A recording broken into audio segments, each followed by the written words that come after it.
கோவை மாவட்டம் கருமத்தம்பட்டி அடுத்த எலச்சிபாளையம் செந்தில் நகரை சேர்ந்தவர் நாகராஜ்.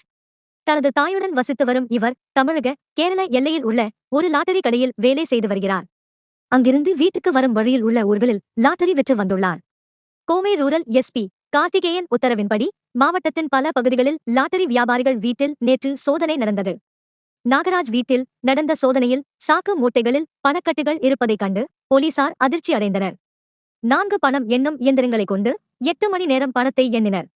அதில் 2,25,00,000 ரூபாய் இருப்பது தெரிந்தது. நாகராஜிடம் விசாரித்ததில் அவர் லாட்டரி வெற்றதில் சம்பாதித்தது, நிலம் வெற்றதில் சம்பாதித்தது என முன்னுக்கு பின் முரணாக பதில் அளித்தார். பணம் மற்றும் 2 மொபைல் போன்கள், ஒரு 2 சக்கர வாகனம், 1900 லாட்டரி சீட்டுகள் ஆகியவற்றை போலீசார் பறிமுதல் செய்து நாகராஜை கைது செய்து கோர்ட்டில் ஆஜர்படுத்தினர். லாட்டரி வியாபாரியிடம் இருந்து கட்டு கட்டாக பணம் பறிமுதல் செய்யப்பட்டது அந்த பகுதியில் பரபரப்பை ஏற்படுத்தியுள்ளது.